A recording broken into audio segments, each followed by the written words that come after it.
been a while. I haven't uploaded anything since like legit the penultimate day of the year.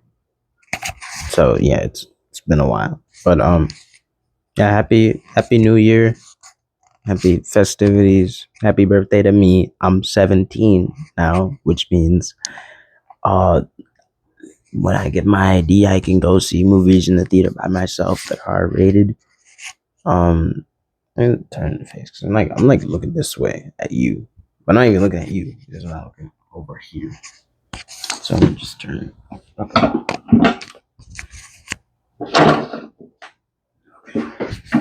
Shit. No, we got it. It's okay. It's good. Okay.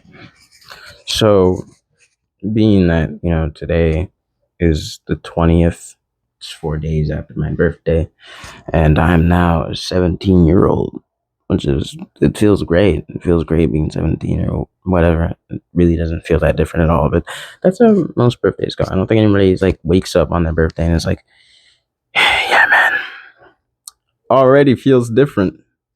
Maybe it'll be that way when I turn 18. Who knows? But I'm here to tell you guys about what I got and to thank the relatives that gave me things. So thank you to my mother. Thank you to my aunt. Thank you to my cousins. Thank you. I don't want to say your names, because I don't, I'm like this. It's kind of hard recording videos, and you don't want people to know that much about you, but you still want to like say certain things. So thank you to mom. Thank you to my aunt. Thank you to my cousins. Thank you everybody. Thank you to my uncle. But now that we've got that out the way, I'm gonna talk about the three most tangible things I got for Christmas for my birthday. Cause it was mostly money. Make it well. Part of the gift was money. Part of the gifts was stuff that I could actually like show you. And I posted about this on my TikTok, but I feel like I should do maybe a longer, more in-depth video. So that's what my YouTube's for, basically. So I'm gonna show you my stuff. Just give me 1 second. So this is a gift that is really cool. I got a camera. It's one of those like cheap digital cameras, because who really wants to be out here paying for $800 to $900 equipment except the most dedicated to photography and cinematography. And I want to be dedicated, but I'm just starting out. Okay, I'm not trying to be like, I gotta think about the rule of thirds, even though that's what we learned about in basic photography. But that was also film photography, and this is not a film camera. This is a digital camera. So that means its photos look great. Not seriously, they actually do. Some of them look kind of good. I'm gonna show you some of these photos I took, and I hope it comes out nice in the video. But here's one I took. Okay, so that looks terrible. I don't even know why I did that, but it's Spike Lee, and he's talking about the Fight the Power music video that he filmed. Because that's another thing I gotta tell you guys about, because I got some movies that I've wanted for a really long time. Thank you, Fridge. But there's some movies that I've wanted for a very long time, and now I have them. Okay, so everything's good. We got this. Okay, this beautiful set for Do the Right Thing. So this is an actual like wall that they painted a Spike Lee joint, and then the logo for Do the Right Thing on. And on the back, on more red brick, it's like writing about the thing. I don't know how this is gonna come out. I think it might come out mirrored or whatever. I'll read it. I'll read the little blurb on the back. Set on one block of Brooklyn's Bed-Stuy do-or-die neighborhood, at the height of summer, this 1989 masterpiece by Spike Lee confirmed him as a writer and filmmaker of peerless vision and passionate social engagement. Over the course of a single day, the easygoing interactions of a cast of unforgettable characters, the mayor, mother sister, yeah, Mr. Senior Love Daddy, Tina, Sweet Dick Willie. That's just his name. I just got to say it. Bugging Out, Radio Raheem, Sal, Pino, Vito, and Lee's Mookie among them give way to heated confrontations as tensions rise along racial fault lines, ultimately exploding into violence. Punctuated by the anthemic refrain of Public Enemy's Fight the Power, Do the Right Thing is a landmark in American cinema, as politically and emotionally charged and as relevant now as when it first hit the big screen. Okay, I just want to say that, guys, by the end of this decade, this movie's gonna be 40 years old. That's crazy to think about. But also, I don't know. I think this movie's interesting because it explores like racism a lot more than just white and black lines. It's very interesting, and also the whole thing where it's like everybody kind of has the right idea, but also they're very wrong, and nobody actually does the right thing. And people who try to do the right thing are kind of punished for doing the right thing continually throughout the movie. Just look at the case of the mayor. This is, for people who've seen the movie. So if you haven't seen the movie, I won't say anything else. This is a great movie. You should watch it right now if you haven't. And don't limit watching movies like this to February, okay? If you're going to watch movies, put them in your film diet, okay? You don't have to be like, oh, February is the month that I'm only going to watch black movies, okay? You find a way to fit directors like Spike Lee, Julie Dash, Casey Lemons, Charles Burnett, all those guys, even F. Gary Gray, Malcolm D. Lee, and Antoine Fuqua into your daily or like regular film diet. Don't just be like, it's like, I only got to watch it for Black History Month. And then the rest of the year, it's like Ingmar Bergman. The thing is, I don't even hate Ingmar Bergman, but that guy's Swedish. He's white as shit. But, is what it is. I don't know. Most people nowadays aren't like, yeah, man. Hey, film night, you want to watch the new Ingmar Bergman movie? Well, there is no new Ingmar Bergman movie. I think that guy died like last century.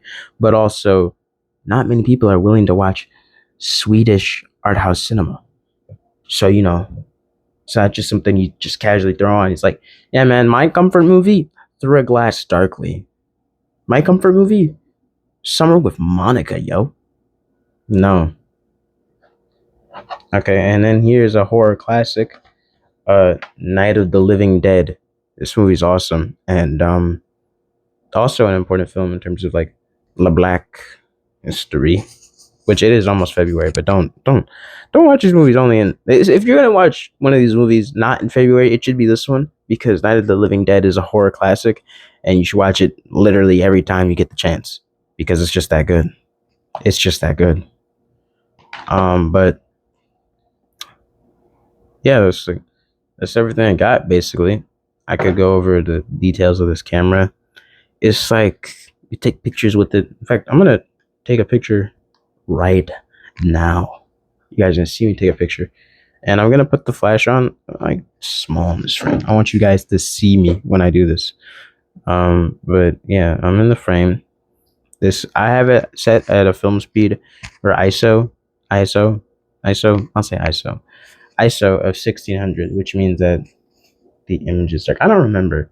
Okay, I don't remember what ISO means because it's been months since we learned about that in my basic photo class. But I mean, I could go back and look. Nothing's stopping me except time and patience. So there's a lot of stuff I could be doing right now, truthfully. But I want to make this video because I haven't made anything since like 2025, literally. But yeah, I'm gonna take this photo. So get ready. It's gonna be a bit of a flash, but okay. Ah, shit, my finger was covering the flash, wasn't it? Looks like I'm gonna have to take another one. Sorry. Yeah. Okay. So, but I am gonna take one more picture. I am flashing you guys right now. I'm really sorry about that, but I gotta get this picture. I don't even care about the composition. I just want to flash you guys with this. It is what it is. Now we're going to do the thing that I probably should have came here to do in the first place. So we're going to turn the camera off. Not this camera, the other one. It's off now. And now I'm going to show you what's inside these discs. So I'm going to put this to my shirt because I'm just so sick and tired of holding this thing. It's like a baby. You know, I could have gone into parenting at my high school, and then they could have been like, now you get to carry this fake baby around for like half the year, and it cries and it wets itself. Imagine taking your fucking math test and your baby starts crying and wetting itself in your bag. You gotta take it out the bag and put a new diaper on it and everything.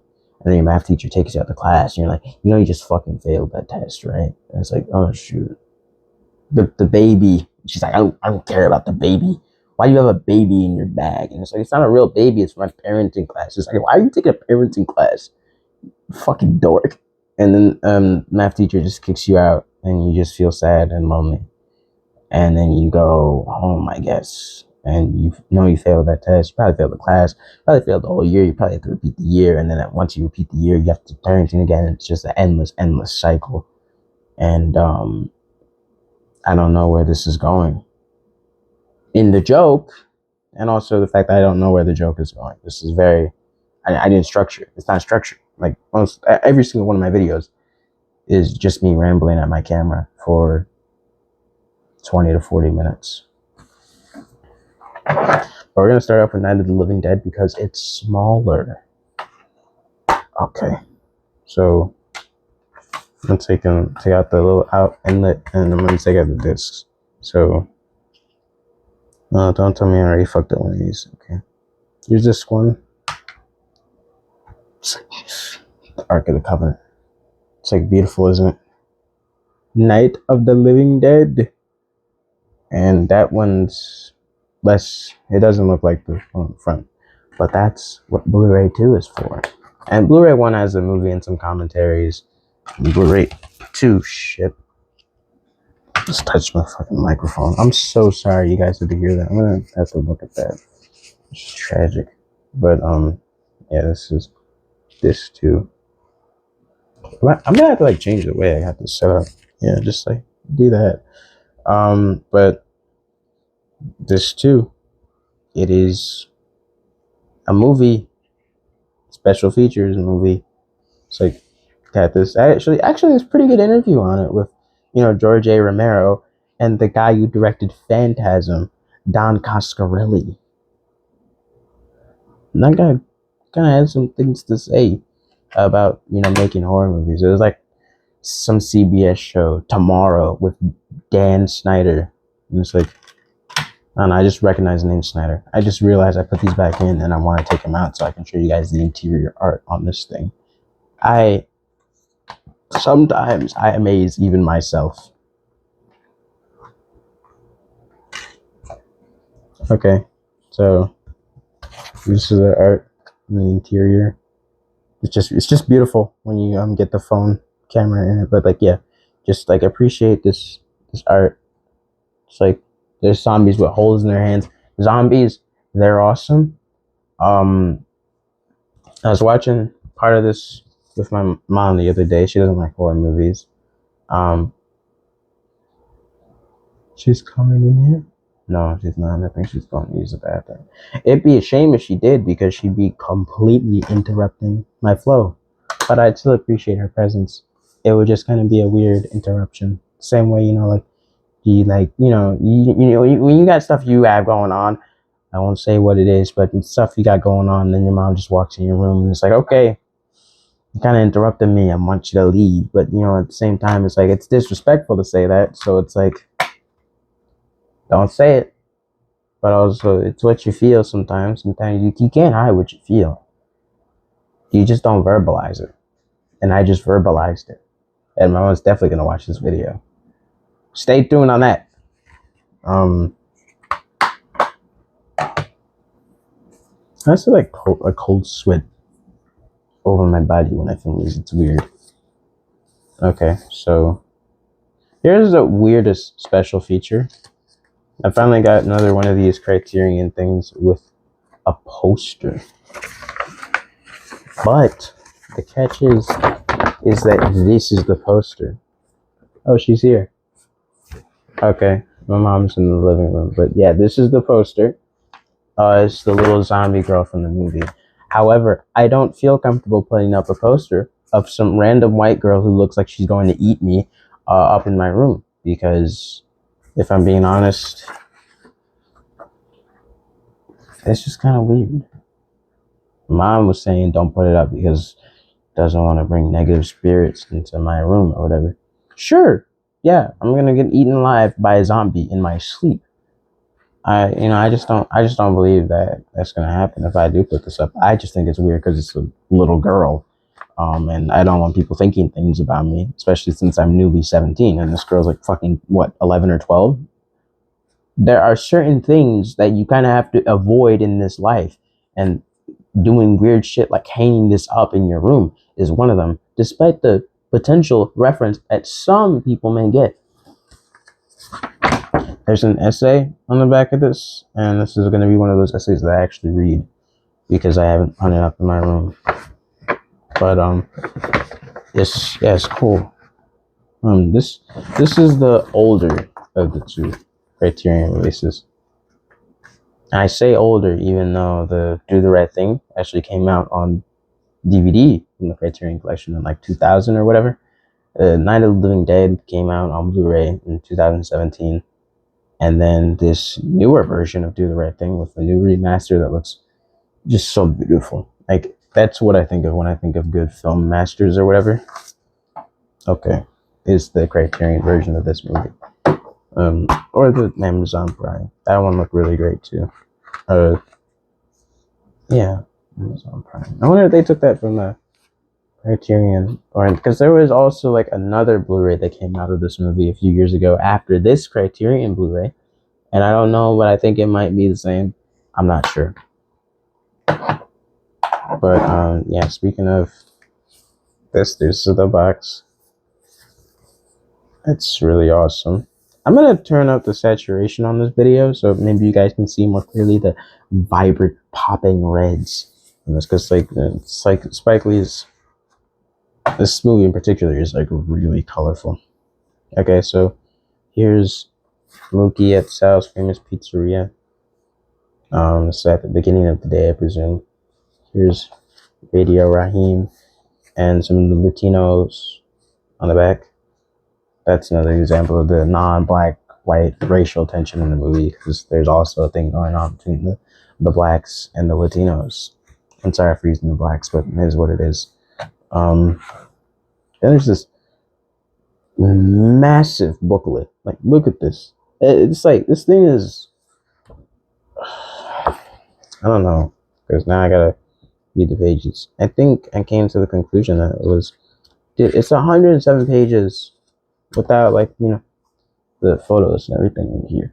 This thing is longer than the Seven Samurai booklet. That thing's like 64 pages. It's like a little kid's book. This is so thick. Like, you can see how thick it is. This is a thick book. And there's like the Pan-African colors on the spine, and then the 40 Acres and the Mule logo on the back. It's a cool booklet. I gotta read through this because I've read through part of the Seven Samurai one, but I want to actually see now. Like, what's it? Oh, well, there's this. First thing you see. Oh yeah, happy Martin Luther King Day, by the way. I didn't say that anywhere. But yeah, happy Martin Luther King Day. And shoot, I don't know when Malcolm X's birthday rolls around, but I'll be saying happy birthday to that dude too.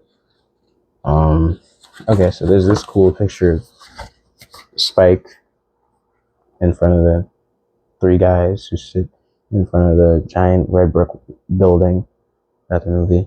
There's Spike, there's three guys. Yeah, great pick.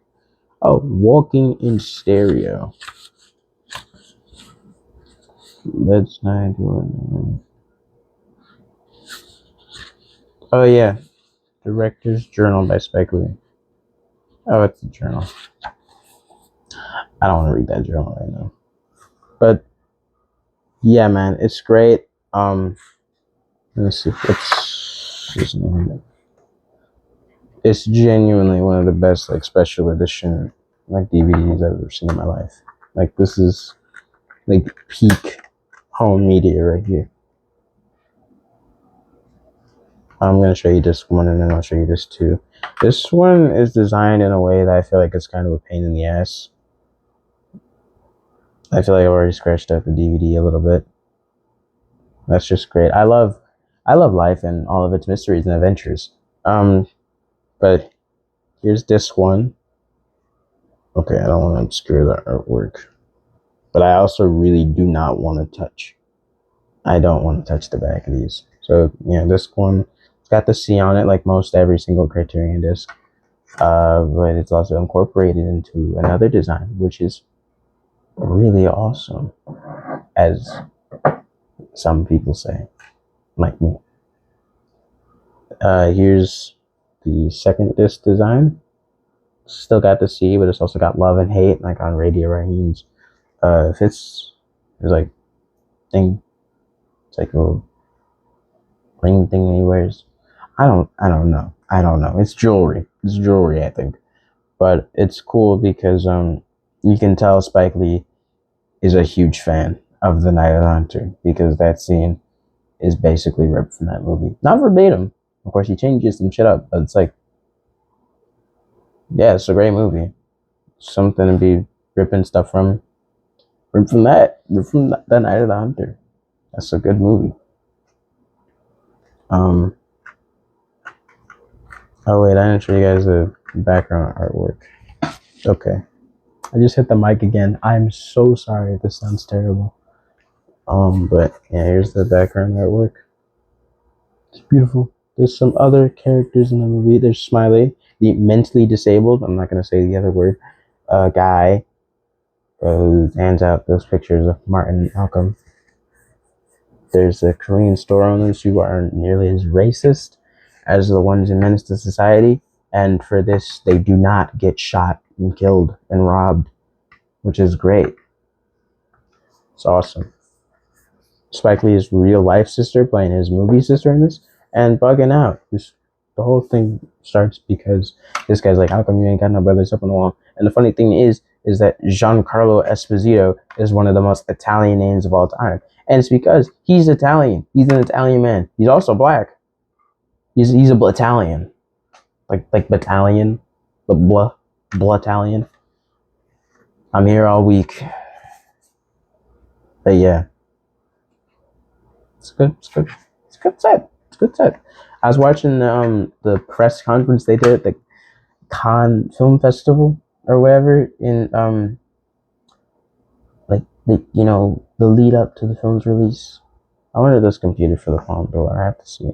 It should have. Probably fucking won. I don't know what won that year, but was it better than this movie? I don't know. I have to see the movie. But the Europeans, they have much more artistic sensibilities. Even though this film's art, guys. Can I go on a little tangent? I feel like I don't know if it's not exactly something people will say, but I feel like people don't consider the movies that black people make to be art in the same way that movies that white people make are considered art. Like this movie, Do the Right Thing. This is art by virtue of it being cinema. It's art. But I feel like your average person, your average white person probably would think this is art, but they wouldn't think something like Menace to Society is, but they definitely would think Goodfellas is. And Menace to Society actually cribbed a lot from Goodfellas, so I don't know how. I do know how racism. But yeah, like I feel like that's kind of a thing. Even I've fallen into that pattern of thinking. I've had some strange anti-black modes in my life, and I'm working on not being that way. It's like, but that is kind of what happens when you live in a white supremacist society around a whole bunch of white people for an extended period of time, you kind of internalize some bigotries. But you know, you have to work past that. I'm working past that. You know, it's something we all get it. Some of us, let me say, I'm not gonna say we all, but I think we all have certain biases that we have to work past in life. You know, if you know, you know. But yeah, so honestly, it's kind of what this movie is about. A little bit, not that much, a little bit. But yeah, that's what I got for my birthday. I feel kind of tired, so I think I'm just gonna watch the Terminator and go to sleep. But yeah, that's it. See you later.